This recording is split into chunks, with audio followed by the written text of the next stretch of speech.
అధ్యక్ష, నీతి నిజాయితీకి నిబద్ధత అని ఒకవేళ ఎవరినైనా ఉదాహరించాల్సి వస్తే, రోల్ మోడల్గా ఎవరినైనా మనం తీసుకోవాల్సి వస్తే ఈ తరంలో డాక్టర్ మన్మోహన్ సింగ్ గారితో పోటీ పడే వాళ్ళే లేరు అని చెప్పి ఈ సభ ద్వారా నేను తెలియజేయదలుచుకున్నాను.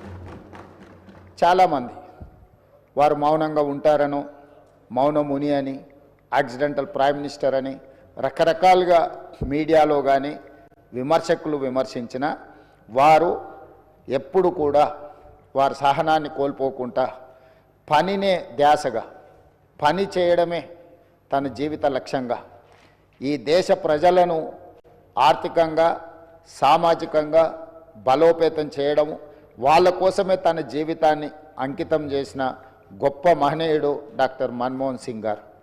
విమర్శలను సైతం వారు విమర్శించలేని పరిస్థితులు కల్పించి వారు ఒక గొప్ప నాయకుడిగా వారు రాణించారు.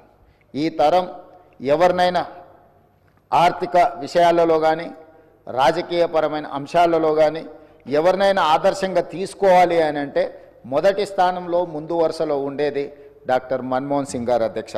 అదేవిధంగా వారి నిరాడంబరత, అంటే ఒక దేశ ప్రధానమంత్రిగా 10 సంవత్సరాలు పనిచేసిన వ్యక్తి ఎంత నిరాడంబరంగా, ఎందుకంటే పార్లమెంట్లో వారితో పాటు వారు రాజ్యసభలో ఉన్నప్పుడు, లోక్సభలో మేమున్నాం.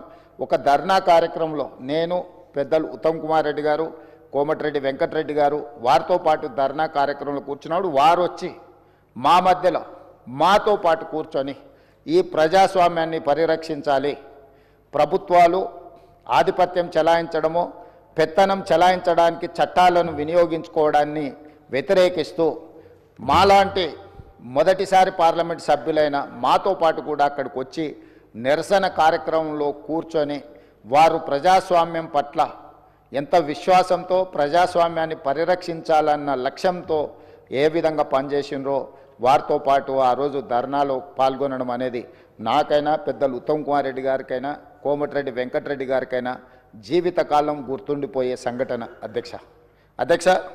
ఎవరైనా ప్రధానమంత్రి, ఆర్థిక మంత్రిగా, రిజర్వ్ బ్యాంకు గవర్నర్గా, అదేవిధంగా ఫైనాన్స్ కమిషన్ సభ్యులుగా ఇలా రకరకాల హోదాలు చేసి దేశ ప్రధానమంత్రి స్థాయికి ఎదిగిన వ్యక్తి పార్లమెంటు ప్రజాస్వామ్యాన్ని కాపాడాలన్న ఆలోచనతోని నిరసన కార్యక్రమంలో పాల్గొని అందరి సహచర పార్లమెంటు సభ్యులతో నిరసనలో పాల్గొనడం అనేది వారి నిరాడంబరత, వారికి ప్రజాస్వామ్యం పట్ల ఉన్న విశ్వాసం, నమ్మకానికి మనము ఆ అంశాన్ని ఉదాహరించుకోవచ్చు అధ్యక్ష.